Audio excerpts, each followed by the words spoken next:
We've got it on recording, Sam, your mistake if you lose. We've got it. And wait a minute. He owes your meal. Remember the meal? He owes your meal, steak. Steak. Yeah. And some British beer, whatever that is. That's right. Sam remember, Jones. you got to do the loser. There's 5 burpees. 5 burpees in the boxing ring straight after the fight. As soon as he announced the winner, he's got to do burpees.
Yes. Welcome to the 30th Final Round podcast. And today you're a special guest here. Yes, we do. Yeah. Houston's in the house. Yeah. Tobler's in the house. Yeah, man. I'm ready to talk some shit about boxing.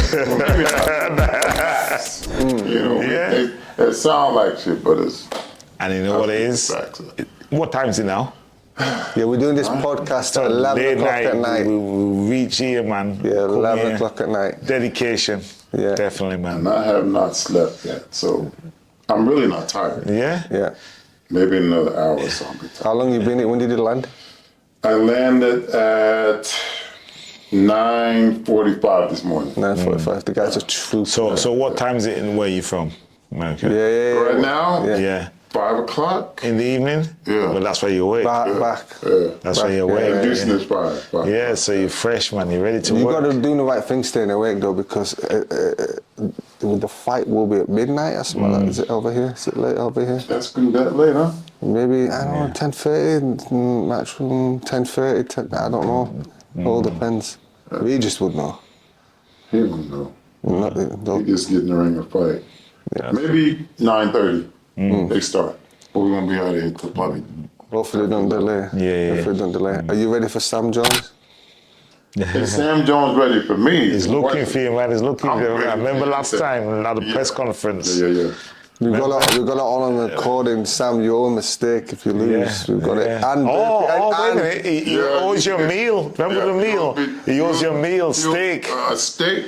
Yeah. And some British beer, whatever that is. That's right. Sam remember, Jones. you got to do the loser. There's 5 burpees. 5 burpees in the boxing ring straight after the fight. As soon as he announced the winner, he's got to do burpees in the middle of the ring. 5 Remember burpees, when we said that? Right. Yeah. It's good. Yeah. Tell him. Sam, when we kick your ass tomorrow, you're gonna do. I'm up at the 10. I need 10 burpees. The way I want you to do them, not the way you want to do them. Chest down. That's right. Yeah. Chest down. All the way out. Push up position. Back up. Back down. Knees under the chest. Now no. You come up from the floor. You get back up. That's in the ring. Straight after. As soon as his hand goes up, whoever's hand goes up. Boom, straight jump. So away. you're saying burpees into tuck jumps. Yes. Yeah. So when you come up on a burpee, you don't come up. You come knees up, man. Knees up. Come up. You're in this position. And then you go up. Most people come up and they're like this. When you come up from the ground, I need you direct. Yeah. Then you go do your jump. I don't know if you're punishing him or you're actually charging him. You're actually giving him a workout. Bless him. And a workout. Yeah, man. Bless him. Listen, how's life back home in Houston? Oh man, I love Houston. I moved to Houston 98. I was still competing in track and field, and I like the city. I could train all year round. Weather was nice. I had great coaching. Track and field. Yeah. What were you doing? I was 178 pounds then. But, you know. What were you doing? What you specialize in? My best event was a long jump. Okay. 100 meters. 8 meters 25. Wow. Legally, I had it. My legal jump was 8 meters 17. Wow. Power. Yeah. And I triple jump 53, 10. Wow. And I hated the triple jump. Ran 100, 1028. 1028. I ran 46, 47 relay split, 13, 9 in the hurdles. I couldn't pole vault. You don't find too many black pole vaults. Your 100 meters net to my time. Yeah. I was 100 meters. You get in the pool and swim as well? I haven't done it in a long time. Wow, but that's a part of my own personal arsenal. Yeah. November and December is my time. I've been training for like a month now, almost a month and a half, like lifting, because I've never gone to the gym just to work out for myself. I've always gone to the gym for something, like for track. Yeah. I know what you're saying. 6 months. You know, the motivation is just hard. And I'm in my 50s now, so I was like, you know what? I'm not gonna be an old man bent over. Do you know what it is? It's how ever, right? So I was in the gym today, and someone asked me when I was 21, how did I train? I had to stop myself and think. They realised, I don't know about America, but gyms didn't come around until 2008. Budget gyms, affordable gyms, crunch gyms. Before that, it was like privately owned gyms. So when you went in there, you trained. These people are exercising, they're not training. They're playing on the phones most of the time. That's luxury. We had a field house. Yeah. We had a bench press, a squat rack, a leg extension, leg curl, and dumbbells. Yeah. That's what we did. Yeah. And you appreciate it, and you appreciate it as well. Yeah. I even had lifting shoes. Wow. Yeah. You know, at that time I was sponsored by Adidas, and they gave me a platform shoe, looked like an orthopedic shoe. Flat, had a heel on it. Yeah, I know. Yeah, with the Velcro. Yeah. Support your ankle. Yeah, so I did that, and you know, now when I retired from track, I got into bodybuilding. I did that for a couple of years, and I was in my 40s when I started bodybuilding. That's how we started. So we met at the festa and we clicked straight away. And then I saw your post and I'm like, this man's doing time under tension with his client. Because not a lot of coaches know how to train their clients. Yeah. And that's the start of the conversation. That's when I knew you knew about bodybuilding. So you're doing the time under tension. Yeah, I love bodybuilding, but I caught the sport too late. I did it. If I'd have caught bodybuilding in my teens, I'd have been Mr. Olympia, without a doubt in my mind. Because I won. I won I didn't lose. Wow. Shout out to my trainer, John Sherman. John Sherman was on the Olympia stage. Wow. Yeah, I know. I mean, a couple of times. If you pick up the I know the name. encyclopedia. Yeah. So I had the best coaching. So and I also learned a lot. In bodybuilding. You know, so although I had the track and field background, we never isolated like the bench press. We would do things even with full squats. I never did full. I did a 3/4 squat. Yeah, because you need that for your sprinting, the certain muscles you use. Full range of motion. Yeah. So they had me squatting, man. I was squatting 5 plates, ass to the floor. You know, and I would do like 12 reps of that. And you know, in 2007, you got to get on stage at 250. I was like, oh no, I'm done. I was like, no, I was eating 6-7 meals a day, 6 meals a day, 10 ounces of protein, a cup of carbs, a cup of veggies, and I was hungry every 3 hours. And I was like, and when I wasn't competing, you're drying out. I didn't eat like that. And then I would gain all this weight. I'm like, I don't just want to look good for the show. I want to look like this all year round. But you couldn't do it. So how big, what was your biggest weight? 265? Our season? Yeah. Bro, I got up to 281. How did you feel? But I could carry it. All right, you carry it. I could carry like 300 pounds. Yeah. Wow. And it's funny because I never figured at the time I was married, and we took a trip to Padre Island because it was the last weekend to get ready for the Texas State. Yeah. And I was jogging on the beach at 280. I was jogging. Yeah, with the chest out. I was like, I'm okay. I could still run. Yeah. And 16 weeks later, I got on stage at 228. Wow. I was doing an hour of cardio in the morning. I was so, because I wanted to win. I enjoyed dedicated, getting on the stage and winning. Yeah. I just had a hard time off. When I was done, I wanted to stay like that, and all the up and down with the body wouldn't do it. So I had to leave bodybuilding. Yeah, you're addictive to fitness, aren't you? But for yourself, addictive. I think this is the first time. It's mindset. You're more mindset. Yeah, because I've always had something to train for. Yeah. So when you're doing something, you put 100% into it. Yeah. So if you're gonna hear, with him, it's got to be a what behind the why. So if you're gonna punch a bag, you do 100%. If I punch a bag, I gotta. You must know why he's doing it. Yeah, why is for a reason. I need to like if you say you can't hit the bag for a minute, now I'm gonna hit the bag for a minute. Competition. You like the competition. I just can't go. Like even when we train, they're like, "You full of shit. You be sandbagging." Okay. I get on there. Let's go. So I have to find something. Something to compete, competitive person. Yeah, you are. I had to find something to make me say, okay, we're gonna get it. That gives you the drive. So, yeah, it's a weird addiction. Yeah. Because I really want to get on stage next year in October. So I've been training for 5 weeks now. Go for it. You can do it. I look at the guys and I said, I can beat him. I said, that guy, I can beat him. So I've been training, man. I've been training with John, and we train 4 or 5 days a week. Wow. I have not. At one point, I was like, my chest getting soft. I was like, wait a minute. I was like, I can't. So I started doing 100 push-ups. Yeah. I was on a push-up for a minute. I did that. I'm going to do 100 push-ups every day. I'm going to run 30 minutes. I run 15 minutes. Wherever 15 minutes was, wherever I made it, I turn it back around and run it again. That's 30. So should I be, man, I be in the park jogging. This old guy running, I'm like, oh hell no, no, I can't. So, but I gotta stand my own lane because the old guy that ran 10 marathons, Gee. So I go past him, and he'll come back around. I'm like, nah, I leave this guy alone. Yeah, I'm a competitor, man. Yeah, that's good, man. For sure. When's your birthday?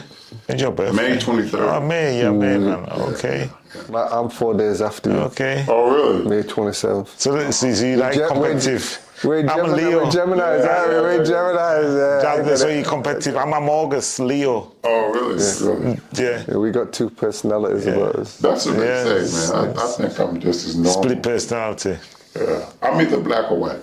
Yeah? Yeah. There's no lukewarm with us. No. Just boom. Yeah. I'm either in or I'm out. Man. If I'm with you, I'm with you. If I'm not, I'm not. I don't want to be, even with relationships, I'm like, no, if you ain't down with me, I ain't down with you. See you later. Yeah. The saying that I have is, I could be your best friend or your worst enemy. Yeah. I don't like that part of my brain. Because I'm a destroyer. You can't trust yourself. Yeah, I'm a destroyer. My wife will tell you the same. I'm the same. Like I tell people, like, I don't want to go that route. Yeah. All right, please don't go that route with me. Because as soon as you want to go that route with me, I'm going to go to levels that you want to go to, and it's not going to end well for you. So let's just be amicable about this situation and stuff. I mean. And I'm a nice guy. And I was telling Eric earlier, people take kindness for weakness. Is that right? Yes, Eric. Yeah, all right. Hey, I get that a lot. I get that a lot. You think because I'm nice and I let you get away with certain things. This is true shit. I would go to the gym and they'd be like, oh, you a has-been, boy. I'd be like, yeah, okay, whatever. And so the dude's like, yeah, you can't deadlift anymore. You can't do this anymore. So they caught me in a real bad mood one day. I came in the gym. I was like, okay, you got some money? Let's go. So, serious, this is some true shit. Yeah. The dude, I said, we're gonna do the roll from the bottom, right? Yeah. So he put, I said, what you want to start with? We put 45. I said, come on, bro. Young kid, he was in his 20s. Yeah. This is like 3 years ago. I was in my 50s, but he kept talking shit. So he stacked on 2 plates. He did it. I went on there. I did it 2 times. Here's 1. Yeah, boom. So I said, stack it up. He put 265, and that motherfucker was shaking. I was, I'm like, so I put the 45 on, another 45. Gee. I pulled it 4 times. And I was like, what you gonna do? Get my motherfucking money. You caught me in the back in one of those times, and I'm like, you get people like that. Respond to you. You think I'm weak. You get people like that, man. You get people like that, man. I can relate. I'm the same way, man. I'm the same way. Exactly the same way. I'm good until you push your button. That part of my Gemini's, that's real. Yeah. You can peck a lot, but you hit the wrong time, it's gonna be a problem. There's no turning back after that as well. Decision made, gone. See ya. Wow. Yeah, I know. I'm the same way. Clinical. I'm straight to the point. Apart from boxing, what else you like doing? I mean, spare time. What I want to know though is how you arrived into boxing. Well, all right, we'll talk about arrive that. into boxing. All right. What was you in? Was it Regis? Was it someone else? How was you into the boxing world? Okay, I was. You know what Juan Diaz is? Mm-hmm. Okay, I was Juan's bodyguard. Okay. Okay. And at the time, I had a food company we called Eat Smart. Mm-hmm. And we used to make healthy meals for Juan Diaz, Kermit Cintron, Edwin Rodriguez. Juan Diaz who fought Pacquiao, right? Yeah. Yeah. No. He fought Marquez. I'm on about David Diaz. Yeah, I got you. Who else? Rocky Suarez. Yeah. I did meals with Bronny Shields at Savannah Gym in Houston. I would bring the meals, and so one day I was there and I saw Juan doing his conditioning, and at the time Juan was like a 2-time champion. I was like, man, that's all he doing. I was like, what? So I looked at the condition. I was like, oh, I could. So I went. I said I could help the kid. I want to try to. But I wasn't that wasn't my lane. Yeah. He'd already had a conditioning coach. So I watched what he was doing. I was like, wow. And I never said anything to Juan. I just watched. So at that time, there was young kids coming in and out of the gym, and I remember I saw some of the Regis and a couple other kids just in passing. And then one Saturday morning, I had some clients on the track at Memorial High School, and they were running 200 meters, and I had like a couple of girls, and they was running, so it made me, I was like, bro, your form is horrible. He was running they was running decent pace, but the form was off. I said, hey, I said, come here, bro, let me help you. You're making me sick with this bad running. So as it got closer, I said, you go to Savannah's? He's like, yeah.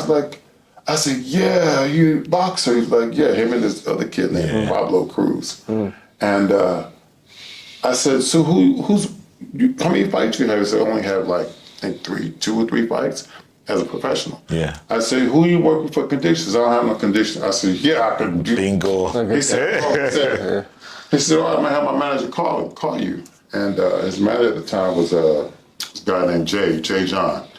Thank you, Jay, for giving me an opportunity and believing in my stuff back then, 15 years ago. Nobody ever talks about that, because Jay, I wasn't making no money. I saw this kid, I was like, I could help him.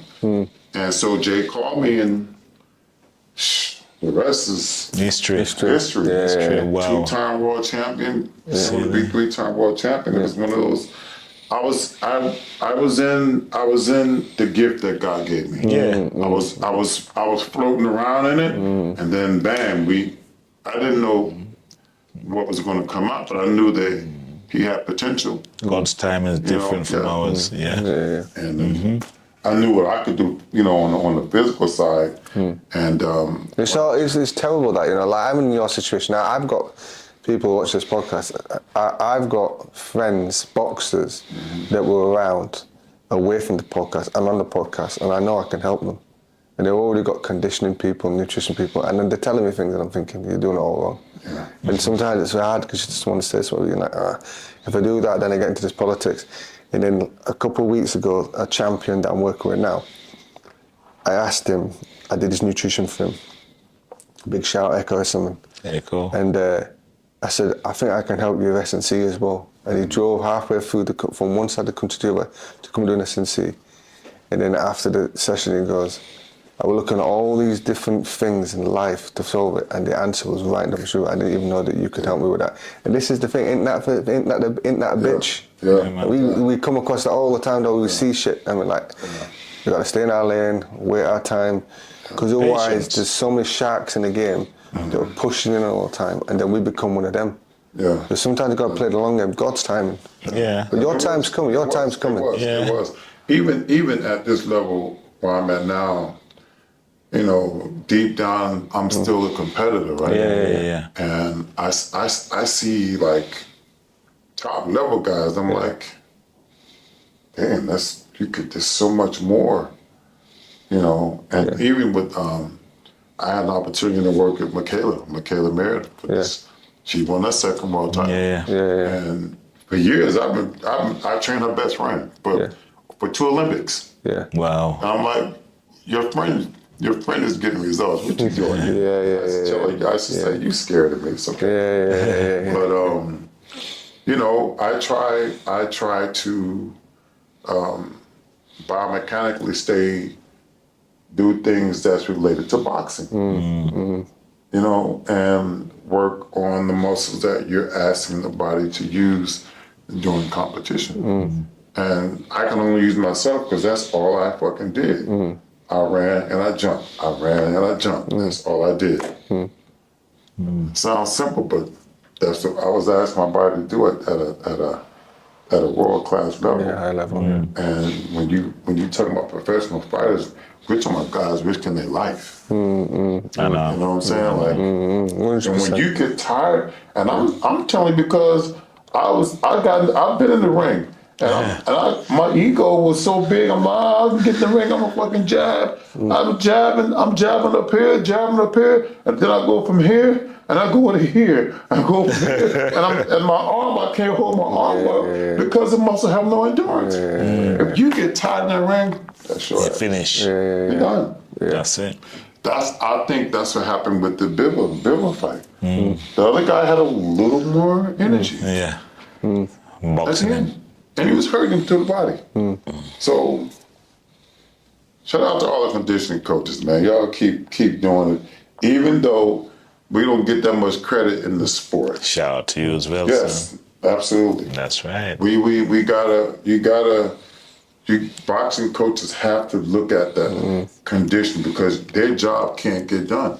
No, we can work together. You could do it. From what I see now. And if you look at 80% of the fights, check out how the person lost. You know what I'm saying? Can you actually punch enough to fight for 40 minutes? Thank you.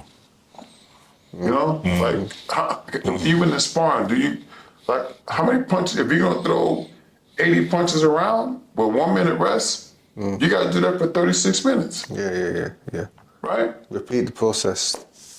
Yeah, so it's like, I mean, if I didn't know anything about strength and conditioning, then I would just have a fight hitting the bag. Yeah. I would have him hit the bag and do something else. I mean, but because you're asking your body to punch, right? Yeah, the key word there is condition. I'm going to show you something on my phone after. The key word is conditioning, right? There's a lot of S&C guys in there getting them to squat, doing bench press, deadlift. All right, that's the strength side of it. The conditioning side of it is a different story, and the conditioning with the S&C, all together is another side of it as well.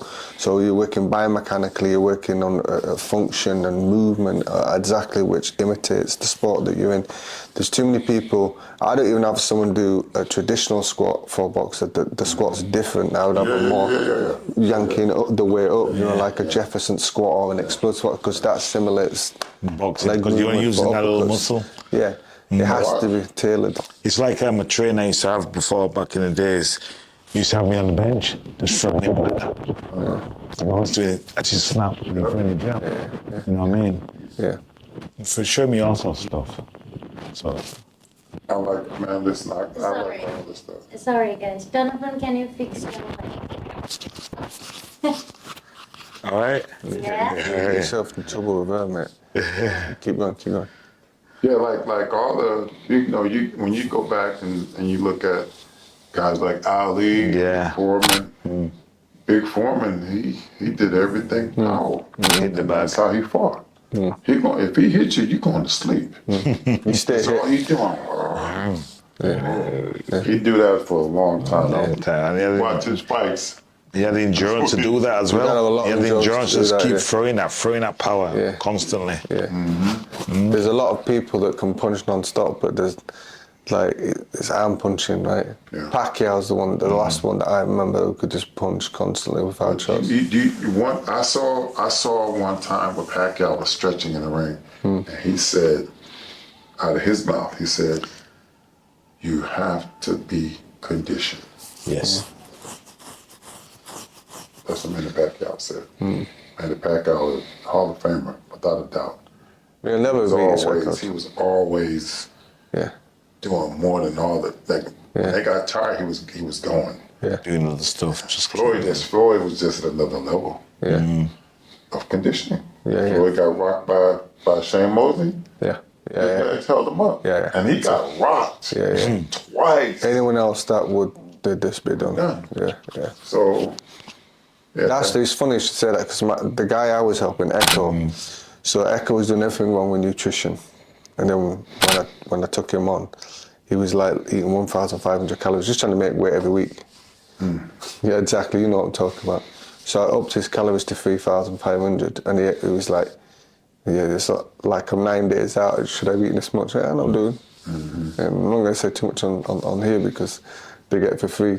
But I'm doing certain things with liquids and stuff as well, right? Yeah, certainly. You know what can't tell you what liquid. What I'm saying, right? So then I knew that certain stuff that I could pull out of the system when it needed to be pulled out of the system. So on the Monday, he's like, I'll do it in pounds for you. So he needed to make 147 pounds, and he was 162 pounds the Monday before the fight. And he's like, you better know what you're doing. I already know. Right. So we did what we did. He made the weight perfectly, right? In fact, he was under by a pound. And then we did what we did, and we put him back up. And the night of the fight, he was back up to 165 pounds, right? And he got knocked down heavy in the ninth. Heavy knocked down. Like, it looked like his head come off. But he got up because we trained properly and the nutrition properly, and because he was a lot heavier than his opponent. He looked at me, I said anything, and he nodded and smiled. And I thought, wow, the man's conditioned. Right? The round after fight of the year, the round after comes out, KOs and flat and cold. 10th round knockout. We're showing a bit. Only 1 minute left. We'll show you after this. And that's what conditioning with nutrition on top of good boxing fundamentals will do. Do you understand what I mean? That's what some boxers are lacking, and that's why they fail in certain parts in the match. They start fading. Because if you don't get the weight cut wrong, all that training that you've done for 3 months makes no difference. Makes no different ways. You've got no performance left in that fight night. I'm a big fan of, fuel is like working it's like a Ferrari. Like you're not going to put no unleaded gas in your car. We don't treat our bodies like we treat our vehicles. Not even the top athletes. They may go and eat bullshit, but at the highest level, those guys are. Look at LeBron James. They put millions of dollars in his body. And then he gets it back. He's 40-something years old. Wow. Paid 20 years? 21 years in the league? And at that level. I'm like, bro, different level, phenomenal, man. It's Body's dynamic, unbelievable. regime and routine and keeping to it. Regime, routine. I watched Usyk on the press conference today, and he said, "What's your motivation for this next fight with Fury?" He says, "I have no regime. I have no motivation, just a regime. Well, just Get keep up, doing what he's doing. sleep, eat, train, sleep, eat, train until I stop. That's all the motivation I need. Wow. Just don't come out of sync. You're in sync, stay in sync. That's it. Most fighters, there's two, I don't know what it's like in America, but we have two kind of styles of training in England. One's what stay in camp, but it's never too intense. Or they're in camp, intense, but then because it's so intense, they need 6 months off after fights. And they blow up. Do you understand what I mean? I mean, there's a balance. You just lower the intensity, increase the intensity in every fight. Back out. But this is your job. This is your 9 to 5. Because even if you're going on holiday, take your stuff in a bag and train when you're on holiday. Do you know what I mean? Do something. We just never stops. Never. I mean, we stop, but like, if we don't have a fight, we at least work once or twice a week. Yeah, exactly. Some days I'll come in and do something explosive. Some days we'll come in and may take a swim, but he's always active. Or do something different. Keep body active. Not because it's like when I had nothing to do. When I was done with track and field, I was like, what am I going to do? Yeah, you just found something else to do with it. Yeah, I was like, I can't just. I was like, let me go see if I can be like a regular guy and try to go fishing and. Let me go home and that's not get a 6-pack of beer. It's not you, right? It's not you. I relaxed. I was like, okay, I'm done drinking a 6-pack. I don't really like fishing. I was like, fuck, I gotta do something. I was 3:30, 4 o'clock, I'm home. I'm like, maybe I should get another job. I started coaching. I started coaching at 6 o'clock. I'm like, that's not enough. So I needed something, man. How did you meet Regis? How did it connect? After the meeting on the track, we was, it was the history. We just kept working, and every fight he was just knocking people. The first 10 fights, first 8 or 9 fights, he was beating the shit out of people. Wow. We had our first television fight in Atlantic City, and it was an 8-rounder against a guy named Amos Coward. If I said his last name wrong. Regis threw over 1,000 punches over 8 rounds. Wow. And Bertie McGirt came to the locker room. He says, "You're gonna be a world champion." And that it's funny because in that fight, our commissioner, what do you call those guys that come in the ring? A commissioner. I was like, Coach Leggy, what you crazy? First TV fight, I went to my PE coach. Wow. Yeah. So it's been a minute, man. It's been a long run with Regis. And what do you do after winning 3 world titles? Keep going. Keep going. You gotta, wow. He gets a drive from driving to the belt. Once he gets the belt, it's hard to keep it. I think he gets the thrill of chasing it. He'll tell you himself, I've done it twice. Got the belt and chilled and gave it away, and now he wants it again. So I think he'll get the 3rd belt. Do you think for Regis, once he wins the belt, right, that the best thing for him to do is move up and chase another belt? I don't think he's gonna move up. I think he wants to just stay keep 140. Keep it. And he still has the aspiration to have all the belts at 140. I think the motivation is very, very high right now. And this is going to be the test for Regis. Once he gets that 3rd belt, what is he going to do? Do you understand what you've done in the past? So I think as you mature as men, we mature professionally as well. So he knows that he slacks off. This ain't the time, because we go here and now we like, he's not supposed to be world champion because he started at 17. He didn't start boxing at 8. He started boxing at 17. Later on, yeah. Wow. So and Michaela the same way. She's 2-time world champion. And so we got to start that when you're 6 or 7. But they're not supposed to be in this position. But It's down to the training as well. It's their way, and it's God's timing, like you said. It is. So The thing is, as Regis, he'll be a lot more mature as a fighter and as a person now as well. His perspective on things will definitely have changed. Do you know what I mean? he's always been like too honest of an athlete, I used to call him. Keep that to yourself, but that's who he is, man. He gonna tell the truth no matter what. Yeah. You know, so. But sometimes that's a good thing. What it is right, if you're surrounded by bad people, it could be a bad thing because they'll exploit you. But if you're a good person, then you're not exploited. You know what I mean? And this boxing game. We know there's both sides of it, right? You've got to as you get mature, you've got to have protection around you and levitate towards people. I used to treat people all nice, but I treat people like people treat me now. If you don't treat me good, we're not going to fall out. I'm just going to back off a bit. Back off. Yeah, I'm going to go a different direction. Do you know what I mean? I love this sport, man. I want to be in it as long as God give me strength. Yeah, man. That's it. Opportunity. You know. What are some of the things you'd like to get out of it? People are watching. Tell us what some things. I just want to be the best. I want to be the best. I want to be the one that's sought after. Yeah. When they think about conditioning, I want to be mentioned because of my work and because of what I produced through strength and conditioning. Yeah. And like I said, it's really not praised enough in boxing. No. You know, I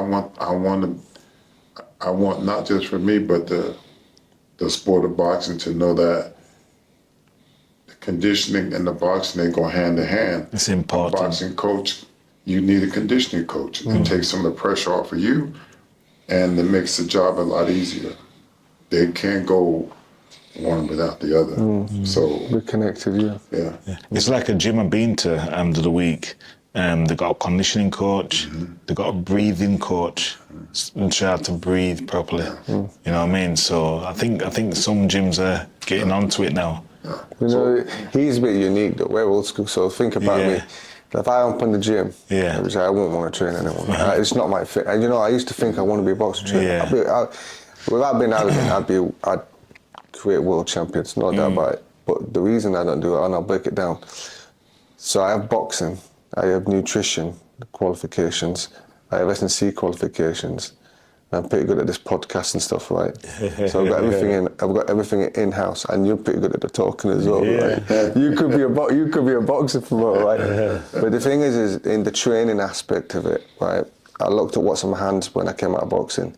If I start training general public plus fighters, the fighters can benefit because the general public's going to pay my bills. But when you become a boxing coach, there's no money. There's no money. You're waiting around. There's no money in it. Waiting around. Unless you've got to wait 20 years to get to someone to the top.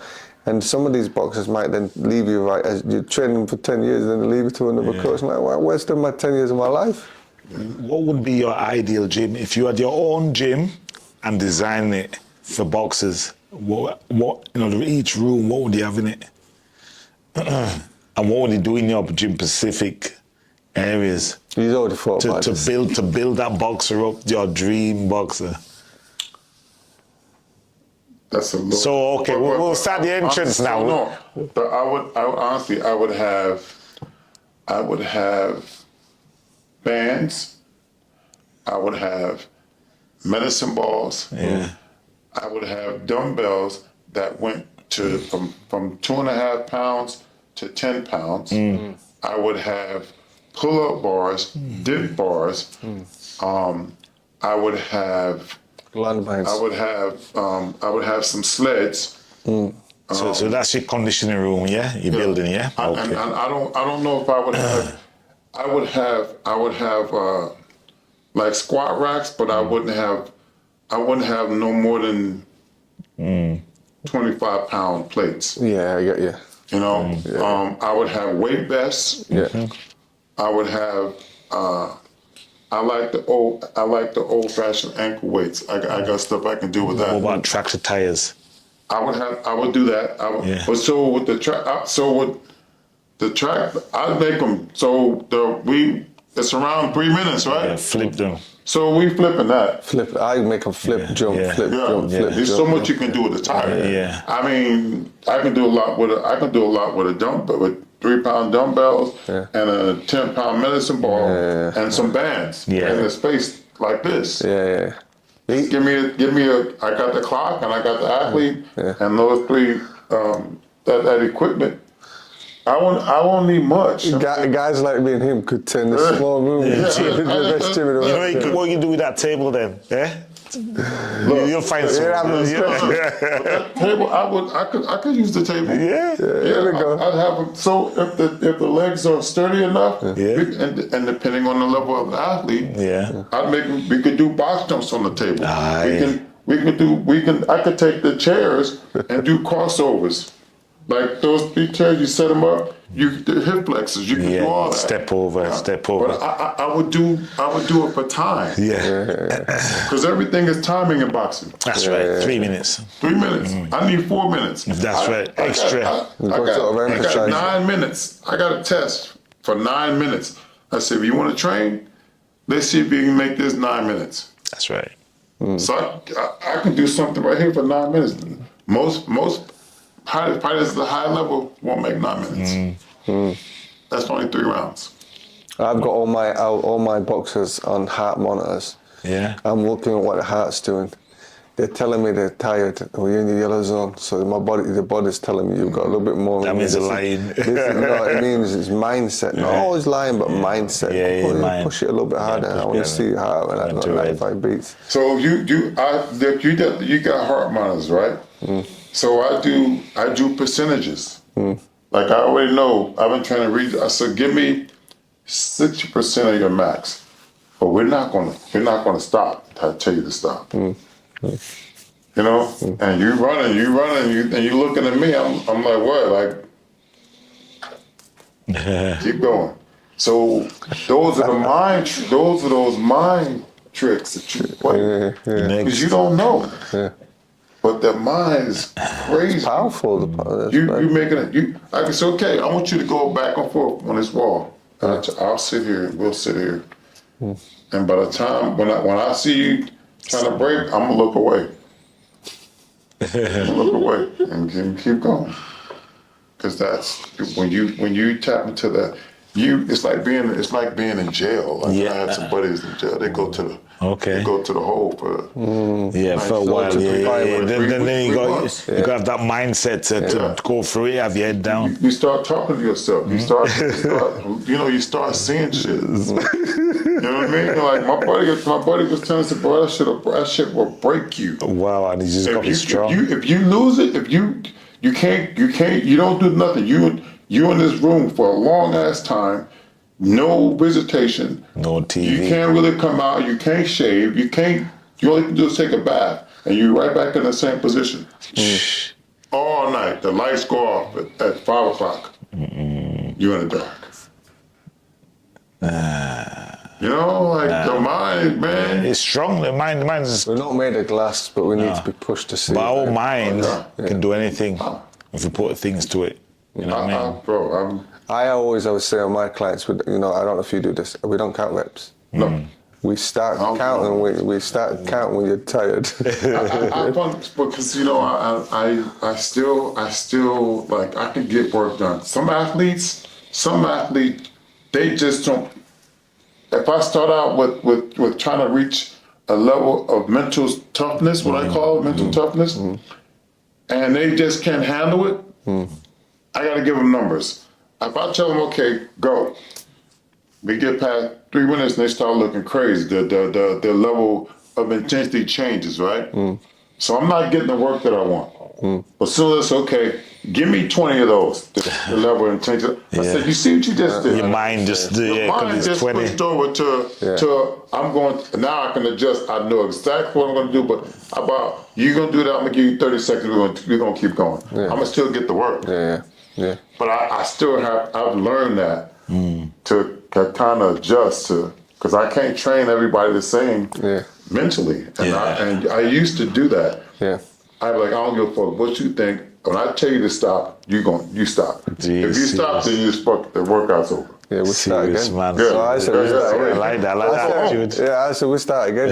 Or go home. Yeah. Look, I was working with, in 2019, we opened up Saudi Arabia. Yeah. I was working with the heavyweight. We had just come from O2. Okay. I was working with Eric Molina. We was fighting Philip Hargovich. I remember. Anthony Joshua was fighting the rematch. Yeah. And I ran a whole camp. But I had Eric Molina. I took Eric Molina to a whole nother mental. I was like, don't stop until I tell you to stop. Yeah. And I kept turning it up.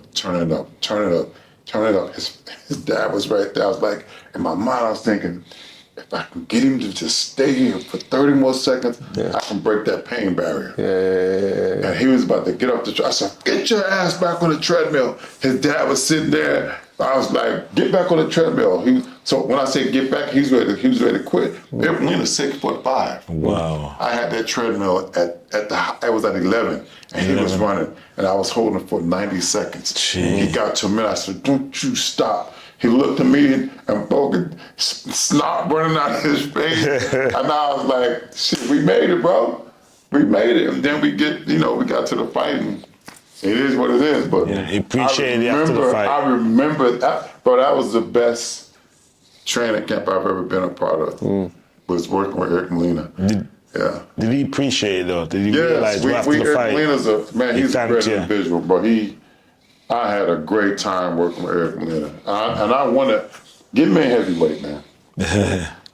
I like that big Piccoli too. Yeah? Oh my God. So Piccoli, he actually, one of my fighters spars with him. Really? Yeah. So I know where he spars, I know where he trains, yeah. Big giant, real mild mannered, but he'll knock your head off. That won't be an impossible thing to get you to. I love to work with Piccoli. Give me that heavyweight. There you go. Give me Piccoli. I'm coming after you. I got a plan for you, champ. Because you could be the heavyweight champ of the world. You can beat Tyson Fury. You can beat Usyk. I like Anthony Joshua too. I really like Anthony Joshua. I'm not gonna mention that, but you can be champion. And I got the blueprint for you. There you go. So I know someone who can talk to that person. So Let's go, baby. Let's go. We get Man, Piccoli, where you from? Ghana? Is he from Ghana? Nah, he's from Congo. Congo. I'll be in Congo, baby. Eat some fresh food. Ali Boumbaye. Ali Boumbaye. Ali kill him. Bro, when I saw that movie, It's wicked. I get chills when I see it. Oh. And then the music is playing and it's raining. That was real. That's some real stuff, bro. Ali was like, that's one person. I don't really idolize nothing. I know. But that's one person I wish I could have just touched. He's a smart man. Oh, he was special. Smart. Yeah. It's funny you should say that. You'll have been around a lot of stars and this same here. I walk in a room and none of it bothers me. But Ali I'd have been. Yeah. Do you know what I mean? Like. I was like maybe a year and a half ago. Yeah. We was in LA and Mike Tyson. We went to a Super Bowl party. How was that? And when I saw him from a distance, I didn't get a chance to see him because by the time I got to him, I want to take a picture with him. But Reed just got a chance to meet him. Yeah. It's so fucking impressive to see Mike Tyson because I don't think Mike Tyson is anything over 6 feet tall. No. Wow. It's short of me. Short, innit? Oh, it's like... And he takes man out, take big men out. You know, you've touched on something there, right? I've met him once, right? I was stood next to him when he boxed in Manchester against Julie Francis. Were you at the hotel? Yeah. So I couldn't see. He ran through, didn't he? He ran out. Listen, you've been punching the head too much. We've had this conversation every week, right? I went to the hotel. We have this conversation every freaking month. Like, I was there. But anyway, he's short. He used to knock guys out so convincing, but like you said, people don't realise how small he was. Yeah. He's not a big heavyweight. He's a cruiserweight. But what he has, power utilizes. legs. He got legs. Yeah. I'm gonna tell you who could be a really, really good heavyweight.